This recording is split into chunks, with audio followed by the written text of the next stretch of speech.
Hey guys, welcome back to the Kool-Aid Podcast. Welcome back to another episode, season 4, episode 43. Hopefully you guys are having a fantastic day. Apologies I wasn't able to go live on Monday. I had some things going on with things outside of the channel and everything, but I am making it up for to you guys tonight. I have actually a special guest on Barça Volume, or Miguel. Miguel, how are you? I'm doing amazing, man. Thank you for having me. It's a pleasure to be here and just talk all things Barca. Absolutely, absolutely. It's always nice to have, some other content creators come on the channel, give their opinions, and absolutely excited about tonight's episode in which we'll be talking all things Barca, looking at some of the recent news. Raphinha, Hansi Flick, both of them have renewed. Some of the transfer news that is happening as well. There's a lot of exciting topics to talk about in tonight's episode and everything. But first things first, just introduce yourself, your channel, how long you've been supporting Barca for those who aren't sort of familiar with your content. Yeah, man. So I started this YouTube journey like maybe it was mid-season, probably like 4 to 5 months. I think it was right about December, maybe Okay. actually January when I started this channel specifically. But I've been watching Barca for more than 30 years. I go way back, man. I'm 38, so I've been watching the Rivaldo days, Wow. Patrick Kluivert, the Boers. So I go way back. So I got a lot in my since I was a little boy. So, but yeah, No, that's absolutely amazing because I started watching Barca in 2014. So I wasn't really MSN. able, yeah, MSN, I wasn't really able to basically watch peak Barca. I wasn't able to watch, the Pep Guardiola days, the Rijkaard days, the Johan Cruyff. But, looking at your journey overall as a Barca fan, what would you say is like your most memorable moment or like the moment where you say, hey, this tops it? Yeah. So you mean overall since I started Yeah, watching? yes, since you started, Yeah. maybe the 2009 Champions League final when Messi Yeah. joined, you know. Yeah. It's funny you said that because that's exactly where I was gonna go. I think it's a little underrated because it shouldn't be, but people just forget the fact that Messi beat Cristiano Ronaldo in that Mhm. UEFA Champions League final, and he got a pass for it his whole freaking career. But Messi scored two bangers in front of him against him on that final game. That was, I think, it was the biggest performance in the UEFA Champions League by a single player. And it's crazy that you mentioned that as well because I was going on X, I was scrolling through social media, and I see a Messi quote, and he actually reminisces that goal, that header against Manchester Yeah. United as his greatest goal. And I was thinking, oh my God, like out of all the goals that you could have chosen, I think of the 2000 in 15, I think about the goal against Bayern Munich, Boateng. I think about the World Cup against Yeah. Mexico. There's even the final after against Manchester United. There's so many moments, but it's so crazy that he chose that game and that goal against Ronaldo as his greatest goal of all time. Yeah, and I think it was a moment thing. And to me, like I'm all about storylines. That's Okay. my favorite thing. It's like what's the story out of an outcome, right? Like what it's that telling me. And he literally got a pass his whole career because Messi beat him in that final because he was still playing for Man United. So people forget that. But he wasn't playing for Madrid, so like a lot of people started Hmm. watching Ronaldo when he went to Madrid. So that's the thing. But to me, not only that, but he also scored a banger from outside the box. That's nothing to sneeze at on that very same game. I mean, Yeah. it's just incredible to give Barca that Champions League. It was amazing. That's my Yeah. all time, I think, Barca moment and my all time Messi moment. I would probably say it's the same, man. Oh, wow. It's just too ridiculous, No, no, no. ridiculous. Like just looking back, I've always watched highlights. I wasn't able to watch the game live and everything, but it was a special final. It was a special I moment for still us Barca remember that fans. there were players after that game. A couple of months went by, and people would start taking their shoes off and started kissing the boot, just like what Messi did back then. It No was way. insane, man. Like it's insane. Like I don't know. I didn't even know how that shoe fell off. It's just so many things. Barca. I mean, I got a lot of things I can say, but I think that moment just it's Okay. just too big. Okay, and what made you create the channel necessarily? Yeah, so I started with TikTok, Okay. maybe when the 2022 World Cup. I Okay. started making a little bit of content off and on, off and on. You know how that goes. I Yeah. always had it in the back of my mind that I wanted to do YouTube, but I just never, whether that was work or family and stuff like that, never really Okay. lined up.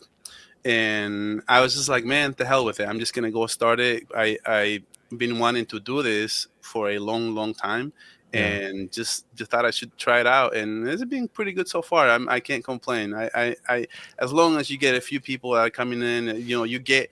I don't have any like I'm in a specific home, right? I don't have Yeah. anybody that's passionate about sports, so this is a place where I can come in and talk to other people who are passionate about Yeah. sports. And I think that's amazing because my wife doesn't want to talk about sports. So you need somebody to talk to, and Yeah. what better than Oh. other people who love Barca. And since I've been a Barca fan for my whole life, growing up with, I had all the excuses to be a Real Madrid fan. My brother's a Madrid Wow. fan.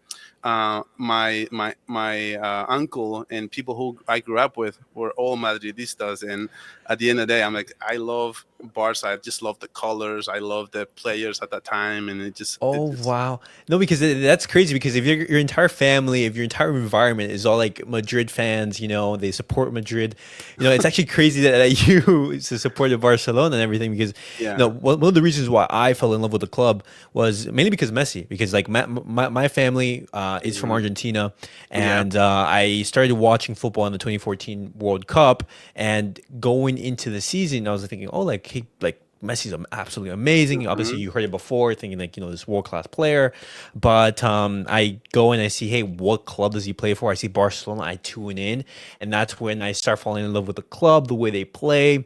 They had Neymar, they had Suarez. It was absolutely crazy, and it was just like such an amazing moment.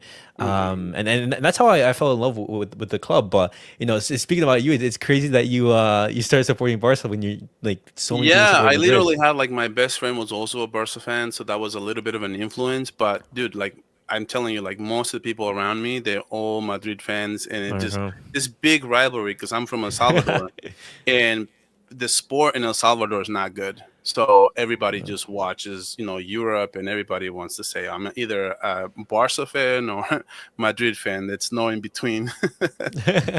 Yeah. What's up, NJ? Well, we're gonna be talking about that. We're gonna be talking about Rashford. We're gonna be talking about Diaz. Street Fighter, welcome to the stream. What's up, guys? Happy I made it. Welcome, welcome. We're gonna be talking about a lot of news. But speaking about that, first thing on the topic, I believe when we were on Omar's channel, we briefly talked about the season overall. I think we've reached a consensus that the season was absolutely a tremendous success. I would say very little Barcelona fans actually expected us to have this season. Hmm. I was very consistent with my stance that I wasn't placing heavy expectations on the team, but I was expecting Barcelona, to win La Liga and to remain competitive in the other competitions. I think that was my sense, but I was not expecting Barcelona to be this dominant and everything. Just overall thoughts on the season, but before we move on into the transfer news, what did you make of Hansi Flick's season Yeah, overall? yeah. So it's funny. I just made a video on my channel, and it's basically saying thank you, Flick. Yeah, And just kind of reflecting on the season, and it just took me a little while to figure out why, as Barca fans, we are so excited about what happened, and it's not just that it was a domestic treble, right? Some of those things, sometimes you win or lose, but as long as you're competitive. And I remember that the one thing I told my friend who was also a Madrid fan, I told him last year, I'm like, just Barca, man. I just wish we had some hope. If we can just have a team that is competitive, that's all with Barca fans. We that's all we want. We want yeah. somebody who can come in and bring this team. And when Hansi Flick came out, I honestly, I didn't think we were going to get him. I just didn't think that Oh, Hansi Flick wanted to kind of. It's not that Barca was a headache, but it wasn't the best job. Like as yeah, far as like, well, there's some pieces that were there, but we knew Lamine Jamal was up and coming. We yeah, knew that Pedri was who he is, but there's a few things that come with coming into a club who is going to ask the best of somebody who's just going to come in like Xavi, right? Yeah. He won on his first year, and at the end of the day, like, he got a lot of criticism. He was basically sacked because he didn't have the next coming up season. We didn't do well, so he was literally fired right after having a Yeah. one bad season. So there's a lot to be asked when you're a manager for Real Madrid, for Barca. And when he came in, I was like, man, that's so amazing news, because I knew what he had done with Bayern. I know that with Germany he didn't have the best Yeah. coaching job, The best but period, being knocked out in the group stages. at the end of the day, like, I had a lot of faith in Hansi Flick, and I Hmm. figured, like, okay, I think we can get back and win La Liga, maybe Copa del Rey, maybe win two, because I know Real Madrid, they never defend their titles. So I'm No. like, Barca can win La Liga, and if we can somehow win Copa del Rey, that's two. And I know Madrid, they like to focus in the Champions League. Yeah. So I'm like, if we can take advantage of that, I think Flick can turn these things around. Now, we wanted the domestic treble, but somehow it feels even more rewarding. But it's because somehow the stars lined up, Yeah. and we faced Madrid in the Super Cup. It all started there. Then we faced Madrid in the Copa del Rey. We almost lost that game in an Yeah. incredible goal. To me, the best goal of the season, Kunde. That's hands down to me the best goal of the year for Barca. Oh, okay. It's just the moment. It's too good. It's too good to be true. It's the story, right? Like a guy who's not supposed to score that many goals anyways, and just gets a ball from outside the box and scores a banger. And at the end of the match, and had we gone to penalty kicks, I think we would have lost that game. And The sensations weren't good. Like, I was actually, thinking about, I'm thinking like, hey, all of our best penalty takers, they're not on the pitch. Like when Dawsey yeah, wasn't there, yeah, Ferran wasn't there, yeah, you had Pedri wasn't there. And so, you're thinking, your best penalty takers aren't on the field. And yeah, when you look at in goal, Chesney compared to Thibaut Courtois, you're thinking, like the yeah, matchup isn't there. But I share that feeling. But also another good show. But it's a shame how it developed. But Lamine Yamal's goal against Inter, the first goal, yeah. The first where he one. was able to absolutely just put Yeah, it, that was. and just a goal out of nothing. Yeah, that's a Because spark. if Barcelona went on into the UCL and win it, you could say that was the moment where Lamine Yamal took Barcelona and say, "Hey, give me the ball. I'm gonna drag this team. I'm gonna take responsibility, and I'm gonna take Barcelona into newer heights." But obviously, we know what happened in the second leg, and Yeah. it's such a shame. But talk to me about the UCL campaign, because me personally, I think that loss against Inter is one of the heaviest and worst moments as a Barcelona fan in many years. I Man, put it up there with Anfield man. necessarily. Oh my God! Like, I cannot tell you how much. I know people said Anfield, but somehow, some way, this loss was bigger for me, because Oh, I rather get beat by 2-3 goals than. okay, It's like, when I used to play soccer for like, I played up until high school. Then I played some amateur, okay. but I used to hate hitting the post because I was a striker. I used to Okay. just hate hitting the post, because that is the closest you'll get to it without getting the goal. Yeah. And it's kind of the same thinking that I have when it comes to a game where you just go, you're supposed to lose that game, you're down 2-0, then you come back right back, it's 2-2, and then all of a sudden, somehow, Raphinha scores that 3-2, and we're 90 seconds away from winning, and you just get this feeling that we did it again. We just Yeah. get this feeling that we came back, and that we're definitely going to win. There's no way this Inter team, that it's literally with Lautaro Martinez on the bench and a Turam on one leg, what are they gonna do? No. They're done, right? And then, of course, they get that goal at the end of the game, and things go like this. And now I was thinking, like, man, I don't know how it took me so long to get over it. Like, I No. literally, like, mentally, when you're a diehard, like, those are one of the times that you're thinking to yourself, man, if it just I wasn't such a big fan, like, if I just Yeah. didn't care so much, Yeah. those are the moments that you're like, man, I wish I didn't watch this team for so long, and I wasn't so emotionally invested. Yeah. And of course, like, I'm a guy who likes to go on Twitter and see what's up and people are saying, and it's just so it's just so bad when you go into Twitter at those times and people are just laughing at the club, Yeah. or other Barca fans are just don't they just can't fathom, right, what just happened. Yeah. And to me, it was one of the most difficult. I'm gonna tell you right now, the Roma getting eliminated by Roma, that broke me. That literally broke me. Like, I'm, as a Wow. fan, that I think that loss to Roma was like, to me, was insane. I was so upset. I think I remember, like, I stopped watching the team, like, for a little while. Like, I think it Oh, was like wow. 3 to 4 months, and it just, I couldn't watch it because it's like, I was so, like, so upset. I'm like, I'm done. I'm just like, I'm done with Okay. the team. It's just like, I can't with this. And I remember that Liverpool wasn't so bad for me. Like, it just happened. Okay. Is he like, for me personally, I was actually a little bit, in the inverse.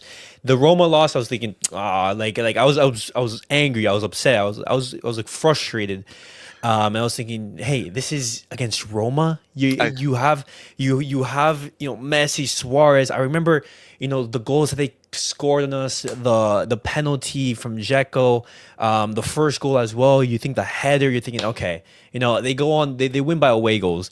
But the Anfield game, because me as a Messi fan, and as well the season that Messi was having, and the sensations that was building up, Barcelona, a treble was literally on the line, and we lose in yeah, that fashion. Just having the comeback, that absolutely broke me. yeah. And the last time I felt like that was actually against Inter, because we were 2 minutes away from the UCL final.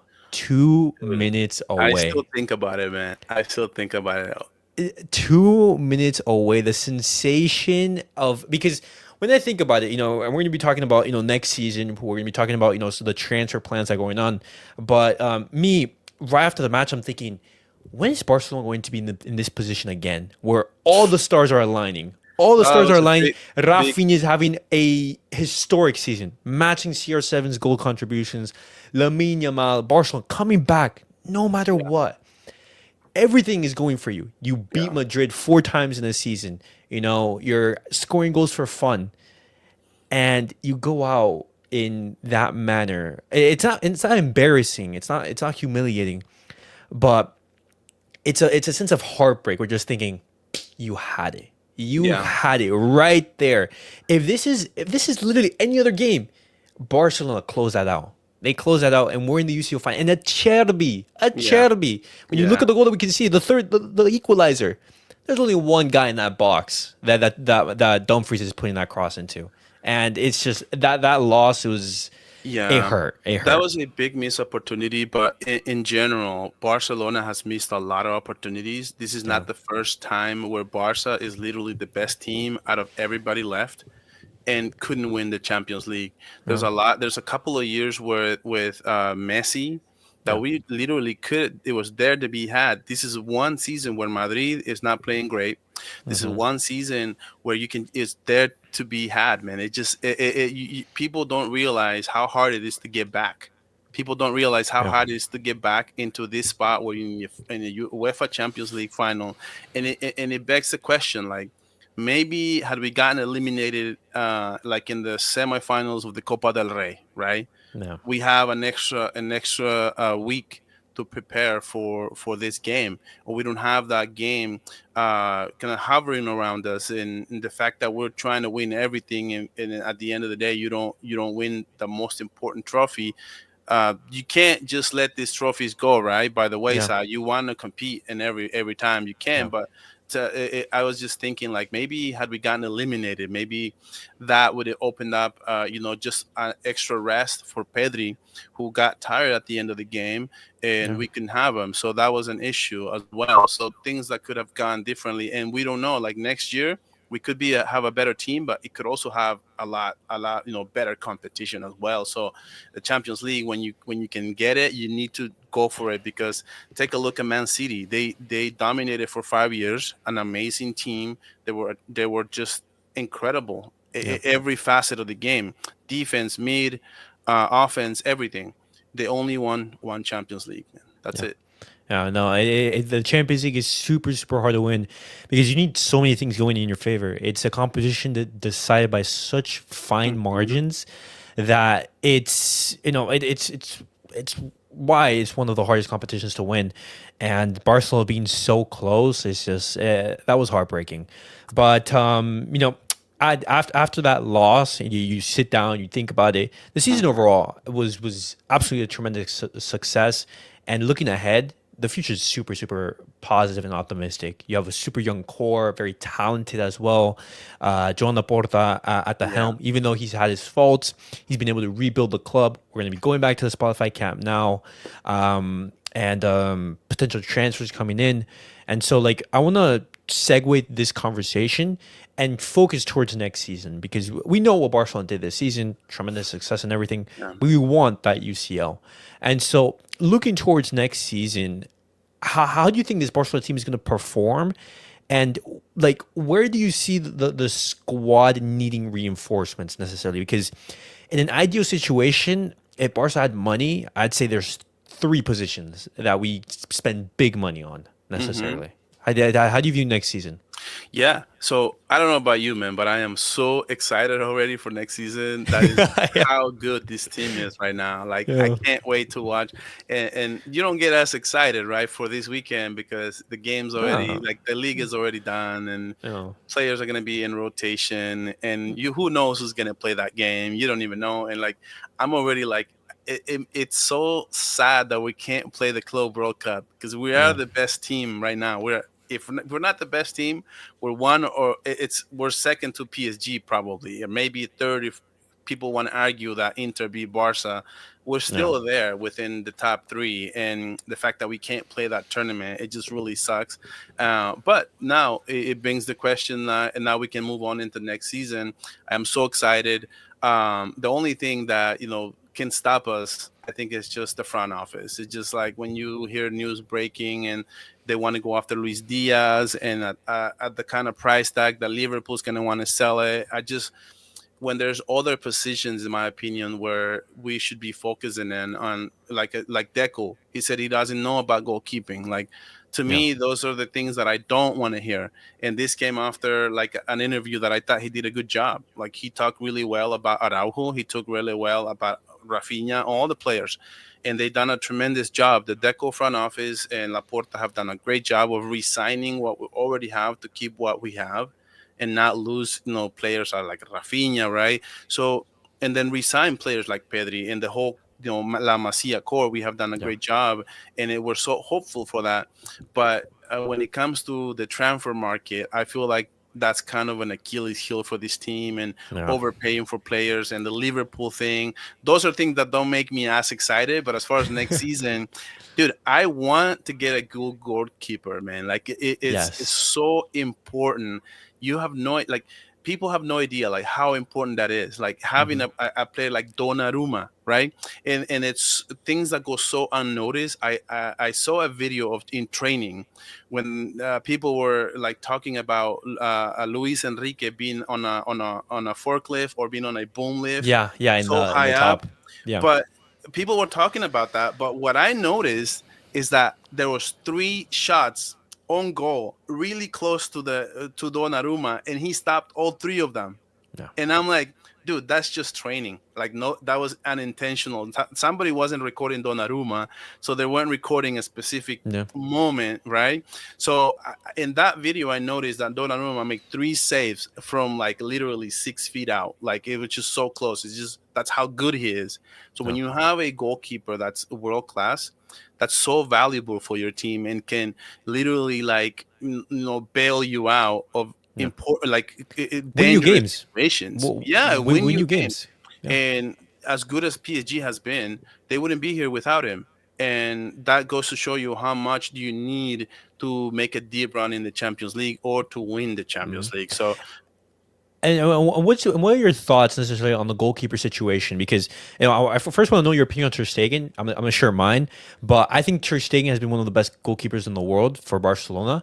But I put an asterisk and say the best Ter Stegen that we've seen. We haven't seen that best Ter Stegen in years, and I'm not talking about 2-3 years. I'm talking about since 2019.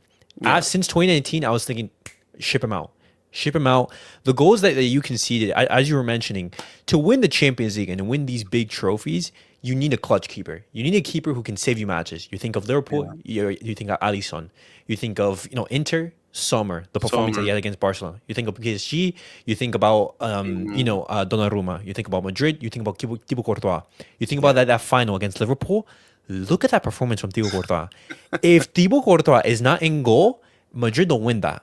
That's the difference between a top goalkeeper and a world class elite goalkeeper. Yeah. Yeah. Barcelona, they haven't had that in years. I know Ter Stegen, he's had the great league campaign in 2022 when we won the league, and everything, but we haven't had a top goalkeeper in years. And having Szczesny come in, I think it's been a breath of fresh air. You think about that tie against Benfica, and you think about some of the saves that he was making. You're thinking, wow, Hmm. Ter Stegen doesn't make these. Ter Stegen doesn't make these key saves. And obviously, you see some of the deficiencies of Szczesny. Obviously, he's 36. He's never, played in this system, high line, having to, be so advanced, and as well, him playing out from the back necessarily. But this is why, you speak about those words from Deco, but looking at the goalkeeper position, I think that's a priority that Barcelona they have to reinforce, an absolute priority. And Dude. him saying, "I don't know," it fills me with doubt because, that's the difference between winning a Champions League and not.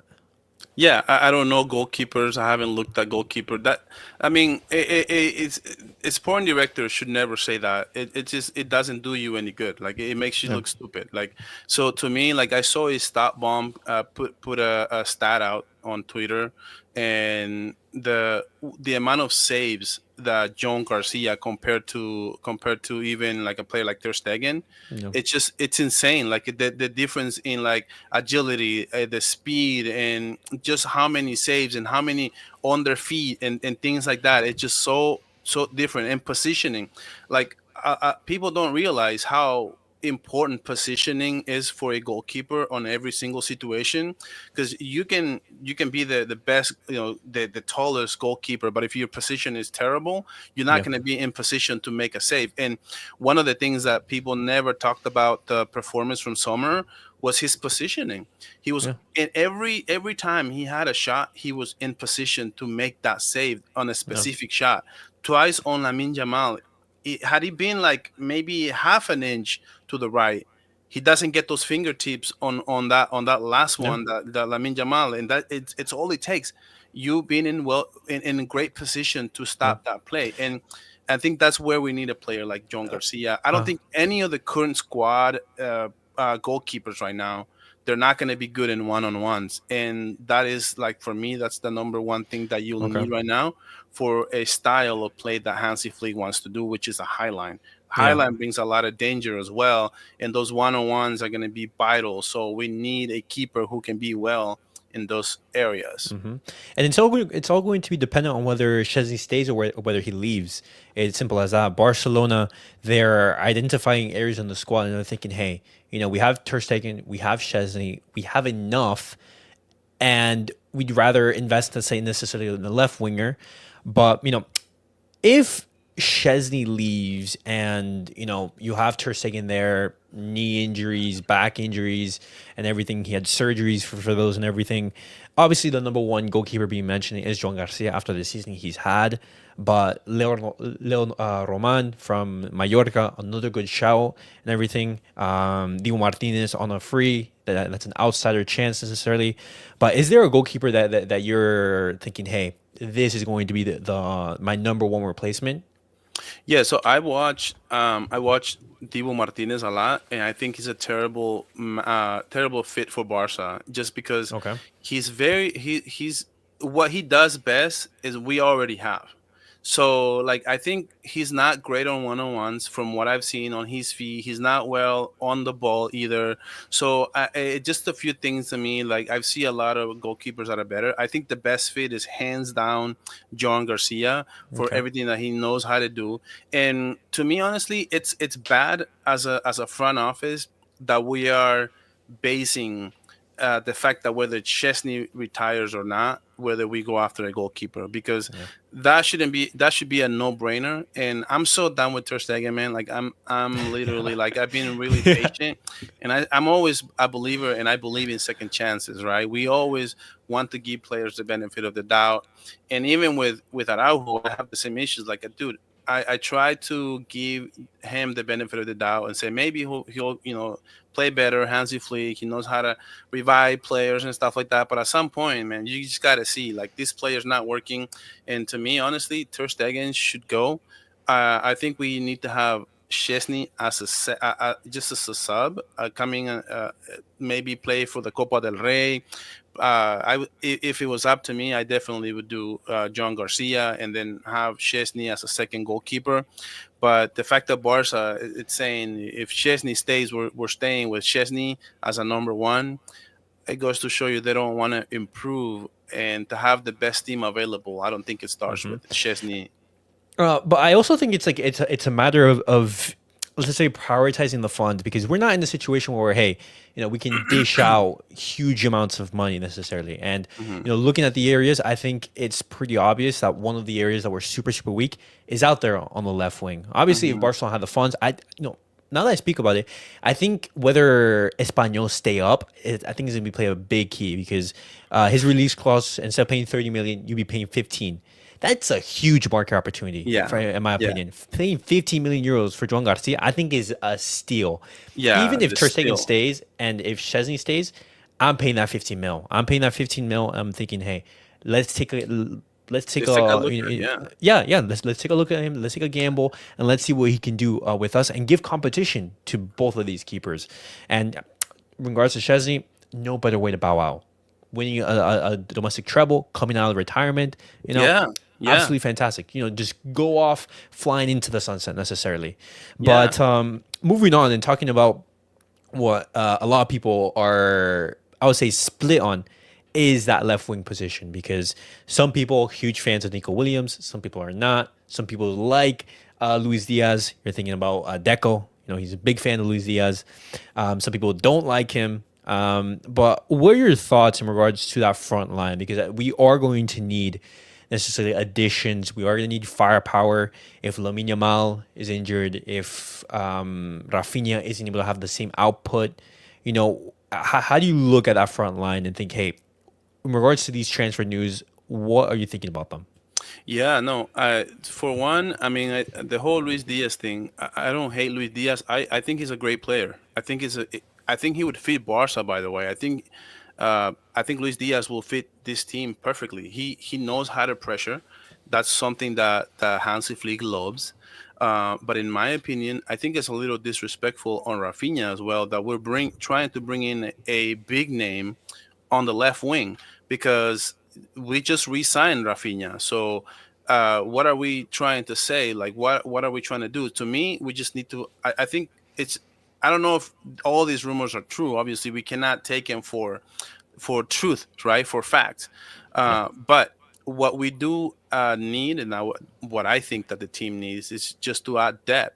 Somebody who can come in the second half, 20, 30, maybe even a whole half, and maybe, or just start the whole game and give Raphinha some resting time, or somebody you can rotate, somebody who is going to be okay with playing half games, not the whole game, because otherwise, you have a player in Raphinha. It's like, we're not saying we're going to bring in a right winger, like a superstar right winger, right? Because we know we have Lamine Yamal. So for that same thought process, why are we trying to bring in a player like Luis Diaz, for example, when we know he's going to want to demand to start a starting job, and we already have Raphinha there? So to me, I would go look at a guy like Lookman, a guy who can come in the second half and try to bail us out of a tough game where a team is playing us with the low block and we can't break it.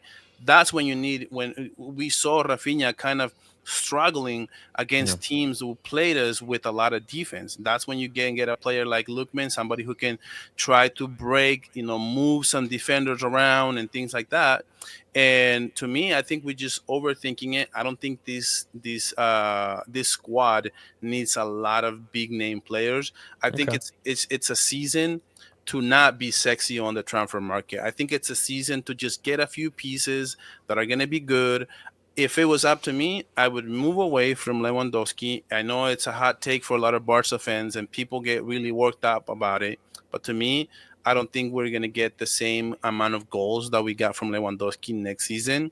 Hmm. And we already know that his legs are not there anymore. So, in my opinion, I think that he did great. He had an amazing season. But I would try to go after a player like maybe just a number 9. And if Luis Diaz can somehow, maybe Flick knows him better than I do, and can Luis Diaz play that 9 position, and maybe we can rotate him like that, and maybe they are thinking 2 steps ahead of us.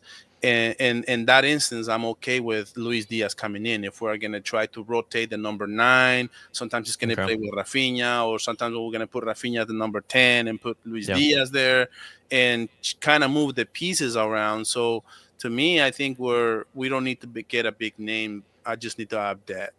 Okay. I actually agree with a lot of things that you said, and when you were talking about that, and I'm thinking, hey, what is Deco thinking?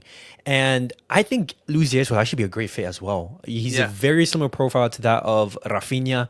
You look at his style of play, you're thinking, hey, this could be actually a great move. But the issue that I have is a price tag. In under no market conditions, even in Barcelona, we had tons of money. I would not be paying anywhere near 80 million or something like that. What the media is reporting necessarily, I'd be paying somewhere near half of that. Half of that, and I'm thinking, okay, this Yeah. is a good opportunity. And in regards to Rafinha, I think, hey, we've seen multiple instances where Rafinha is cutting inside. He's not a natural left winger where he likes to hug the width.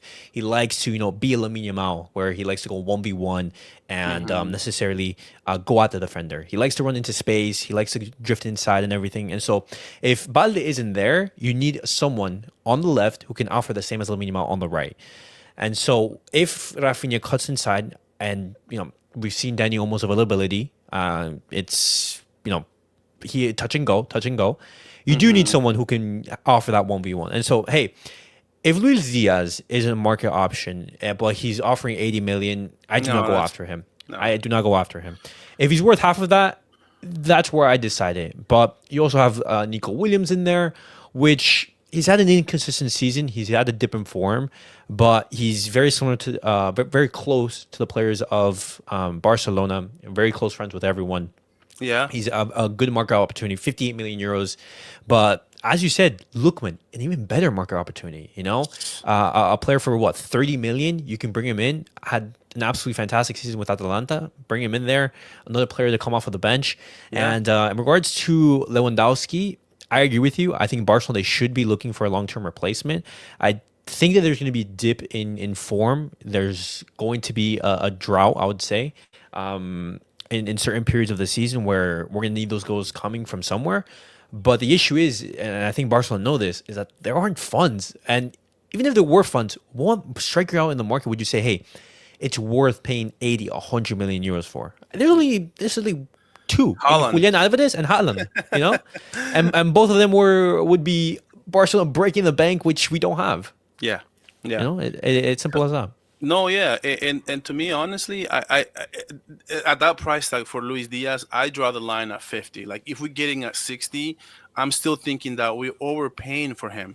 Yeah. He's a 28-year-old player. So to me, like the things that are coming out, I just hope they're not true. Like I would play like I would pay 45, 50 tops, and I heard some rumors that Liverpool already said like the price tag is 85 mil. So No way. so they know they're negotiating with Barca because Barca is prone to paying overpaying to feel a little bit desperate. But that's the one thing that we have right now. We're not desperate. We need to just say, hey, okay, Okay. we can get this player, but it has to be at a certain price. I do think we need to bring in a right winger. We need somebody who can add Wow. a little bit of depth also for Lamine Yamal. Lamine Yamal had a few. I know we put in Ferran there sometimes, but I think we need a natural right winger. Somebody can do a few of the same things that Lamine Yamal can do, but obviously not going to be the same. But somebody who can do a little bit of the same stuff that Lamine Yamal does too. Do you think in that area necessarily what Barcelona can just do is say like, hey, go after a left winger, and in those games where Lamine Yamal does need rest, you just play Rafinha out on the Yeah, right, and yeah. that could be your rotation necessarily. That That that could be an option. That could be an option, but now you're not resting Rafinha either, so you're Yeah. playing Rafinha in two Hmm. positions. But it does work, like on a game where maybe okay, you have a great left winger, you rest Rafinha for a whole game, and then the next game you use that same left winger, you put Rafinha on the right wing. That's a great idea, and that's where these things come to place. Like if I think that Luis Diaz can definitely play the number nine, and maybe even Rafinha can play the number nine too. I wouldn't be so opposed to putting Rafinha on the number nine. I just think that we need to be more creative this season coming up. I don't think we need to be more Lewandowski centric. And this season we put in Lewandowski the whole 2025 Okay. as a starter, and I just didn't think I just didn't think that we got the best out of this team, specifically with having Lewandowski there so much. Okay. And one thing that we haven't talked about is Rashford. Because when you talk about Barcelona's transfers, I think it's going to be one or two players. Simple as that. I don't think huge money is going to be spent. I think it's going to be very similar to last summer where, one or two players are coming in. Unless, we have huge exits in regards to like something unexpected, Frankie de Jong or an Araujo necessarily, Barcelona are not going to be spending much. And so I'm thinking, hey, a Joan Garcia and a Rashford, you call that a successful summer necessarily. And so I ask you, first, opinions on Rashford and the impact that he can have. And second, would it be enough for only to have these two players coming in, Joan Garcia and Rashford? Yeah, so I think definitely Rashford is a great player that we can look at, especially for the price. Because I think he has a lot of talent, and I think somebody like Hansi Flick, who we know that can be great with players, somebody who can talk to these players and send a message and say, "Hey, I'm gonna need you to do this, need you to do that." I don't think that Rashford can play a lot of defense.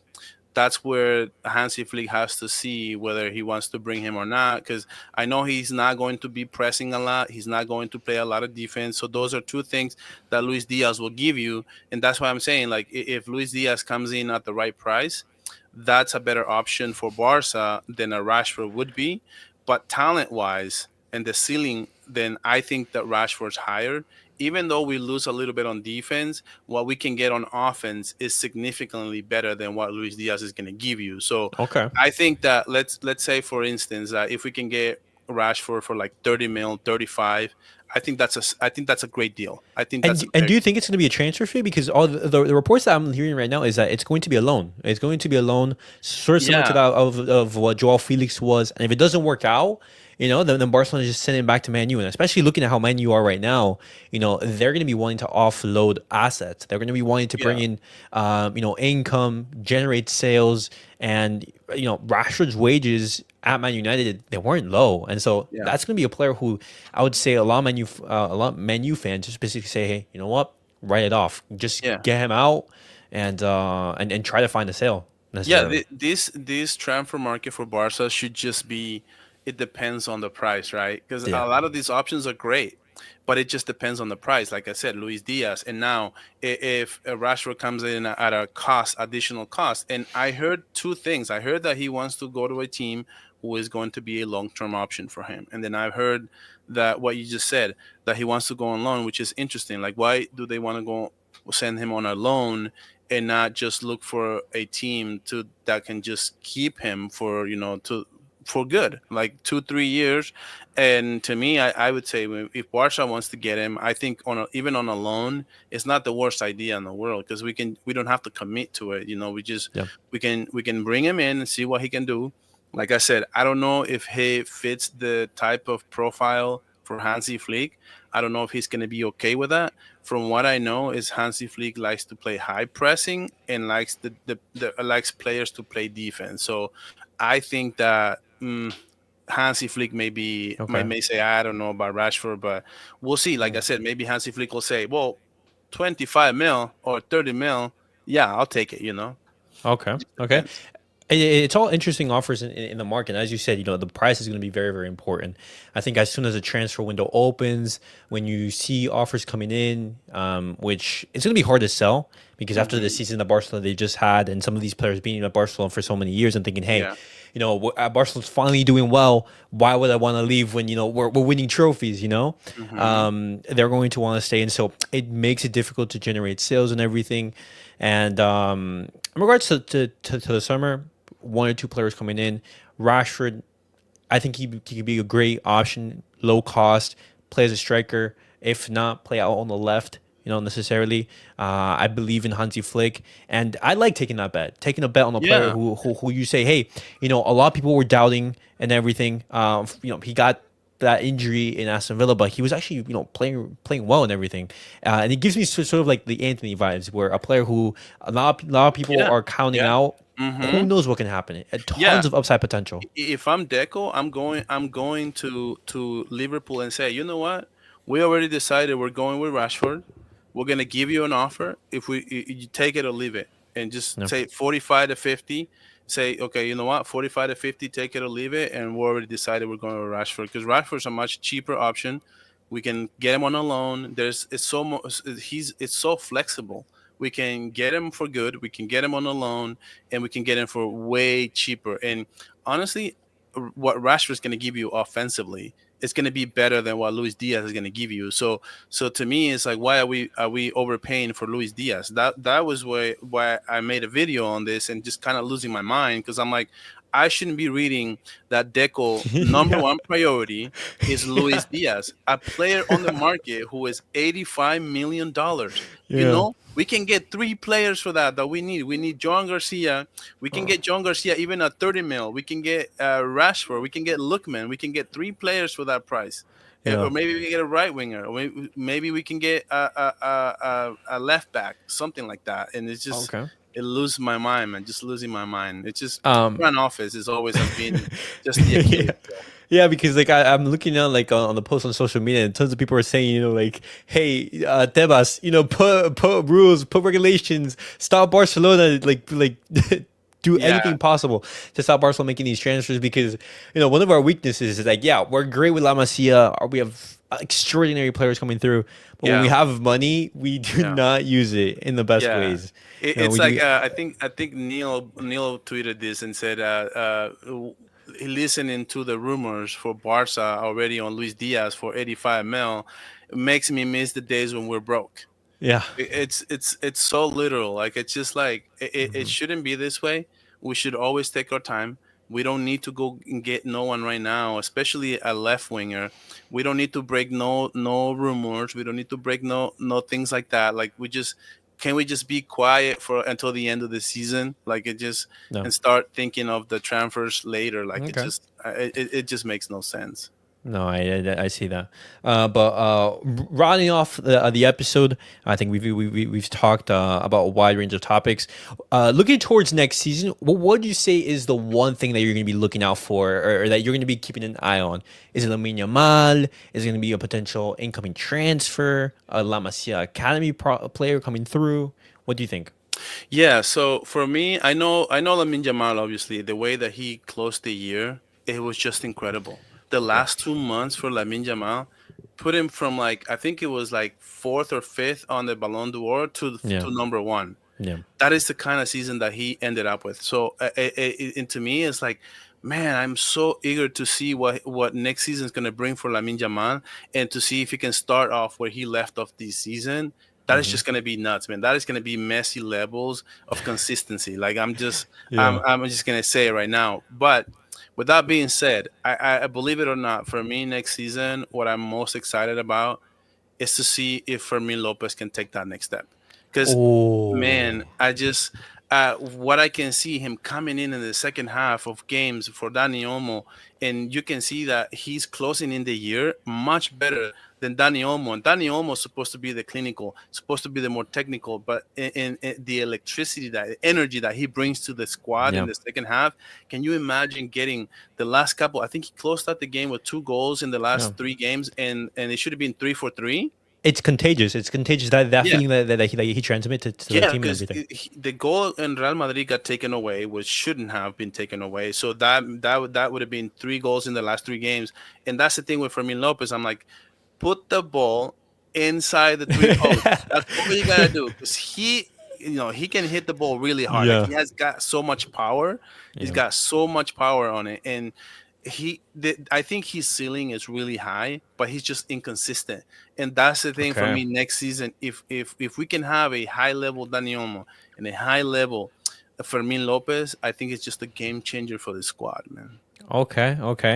I think those two shouts, Lamine Yamal, to like absolutely continue what he's been showing in these past couple of months.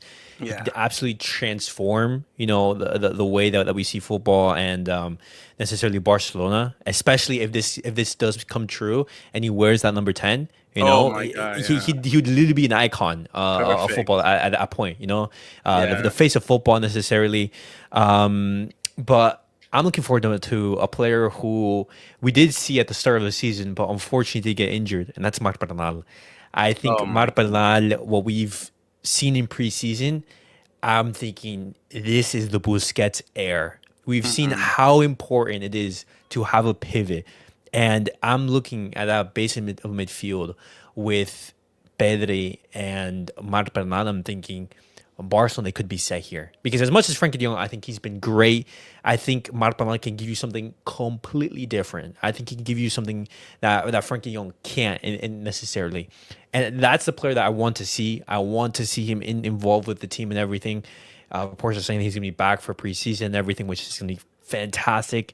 But he's my number one pick in regards to towards next season. Obviously, you have some players, fringe players, Hector Four, Ansu Fati, Paulo Torre.